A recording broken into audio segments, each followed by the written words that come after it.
great. All of those. All right. Woo! How's everyone doing? Everyone's feeling good? Does anyone need to get a quick drink over at the bar? Everyone's doing all right? All right, just making sure everyone's feeling good. Well, good. Get ready for our next performer, Tracey.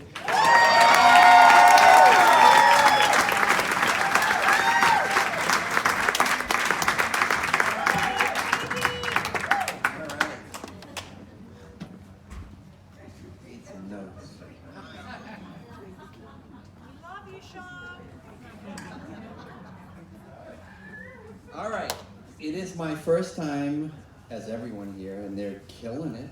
Unbelievable. I can't believe I have to go after the Contessa.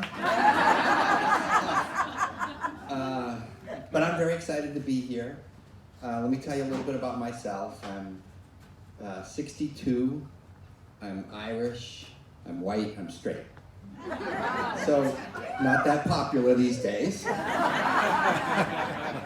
But I do have one claim to fame, I think. And that's that I'm married to a really beautiful, gorgeous, sexy, smart, salsa dancing Colombian woman. Right? We have 2 grown kids. We've been married for 26 years. And I think I was sort of an early adopter of the intercultural marriage thing, because way back then, there weren't, she was like the first Hispanic woman to ever set foot on the seacoast. Everybody thought she was French. I'm not kidding you. So, let me tell you a little bit about my lovely wife. I really do love her. She impresses me tremendously all the time. She has a degree in law. She has a degree in biomedical energy healing. She speaks a bunch of languages, and she's a fifth degree master in the martial art of Taekwondo. Yeah. Exactly, kicked my ass, right? So, to say the very least, she keeps me on my toes, or more like on the backs of my heels. But the first thing you should know if you're sort of a white Irish guy like me and you want to marry a Latina babe, is that unfortunately you will never pronounce any Spanish words correctly. Even after 26 years, I get corrected every time. Even words like, she grew up in Caracas, Venezuela.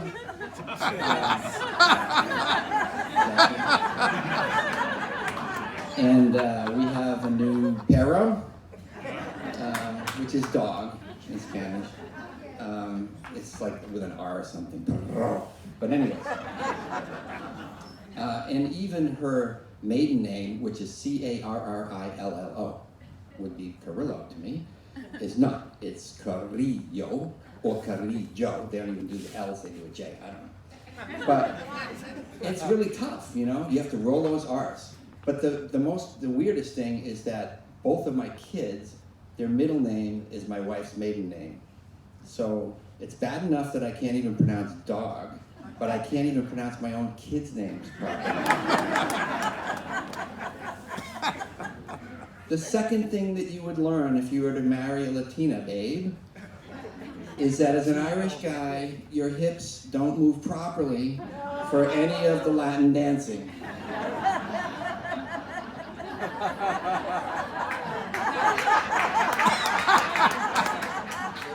You see, Irish dancing is like this.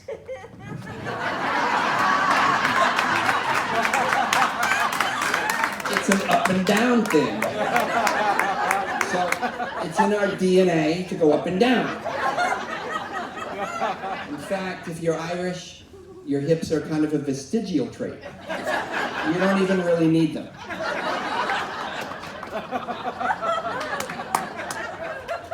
But to a Latina, it's all about how you move. And all of the dances, the salsa, the bachata, the merengue, the cha-cha, the bachata, all of it involves gyrating your hips in a way that would, if I really went for it, it would put me in the hospital. Or make me look like a pervert. Or both. But my history with Latinos goes way back. I had a college roommate who was Cuban. And I'll never forget what Jorge told me in college. He said, if you're a Latino guy and you can't dance, you're fucked, as far as Latin chicks go. But what he really meant is that you're not fucked, ever. No sex for you. Not even a date. Latinos do take their dancing very seriously. In fact, if you don't dance, they'll bully you. I've actually had this happen in my wife's own family parties. Now I have salsa trauma.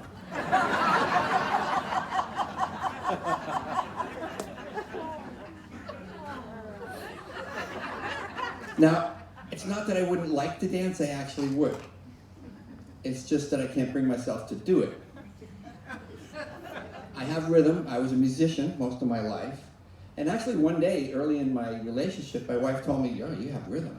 I'm like, oh, okay. It's like the highest my self-esteem has been in my entire life. But when I try to dance salsa or anything, I feel really intimidated and stupid, and I don't feel right at it. So usually, when this shit is happening, I go off to the side of the dance floor and try to stay away from everybody.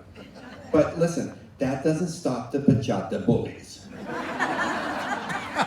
Like I said, even at my wife's family parties, her tia, her sister, even her 92-year-old great aunt will come sashaying up with their flexible hips, intimidating me. And then they give me this thing. I come up and start dancing with them perfectly. No, it's not going to happen. I even think my wife has this fantasy that one day she's going to wake up and next to her is going to be Patrick Swayze. Gets worse. My son is now a professional Broadway dancer.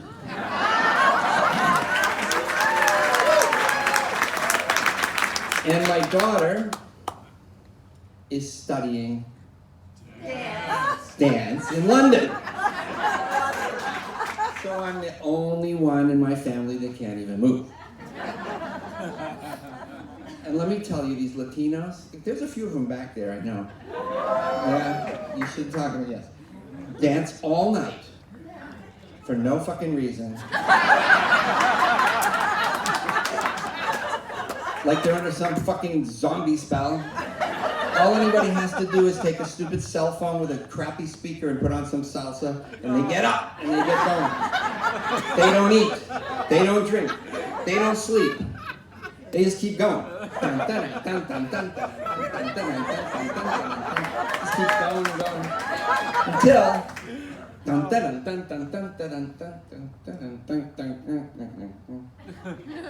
cell phone battery dies. Which is great for me, especially because I've collected all the chargers in the house and hidden them away. It's for their own good. The other thing that really perplexes me about all this is that Latinos can have a great party and have a wonderful time with no alcohol. Now, if you're part of my Irish clan,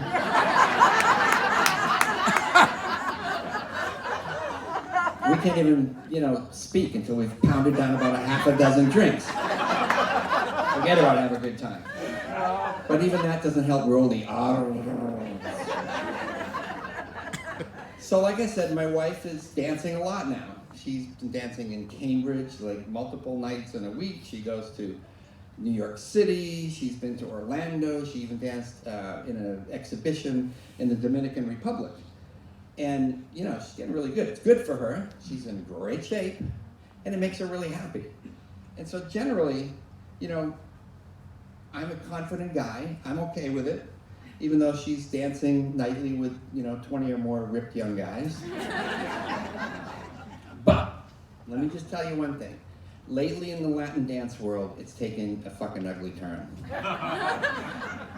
First she was dancing salsa, which is, sort of arm's length, a lot of spinning, and it's fast, and it's, it's pretty innocent, sort of like ballroom dancing.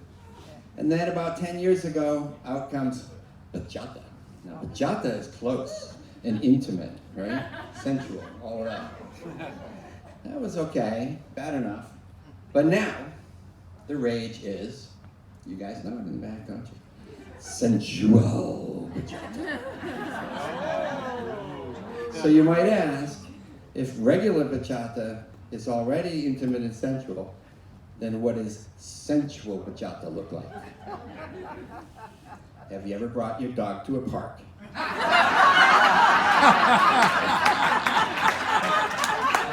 Right. So first the dogs start sniffing around each other and nosing and nuzzling and everything's cute and you're like, oh wow, my dog has a new friend. And then the other dog jumps on your dog and starts going. In front of everybody in the park. That's sensual bachata.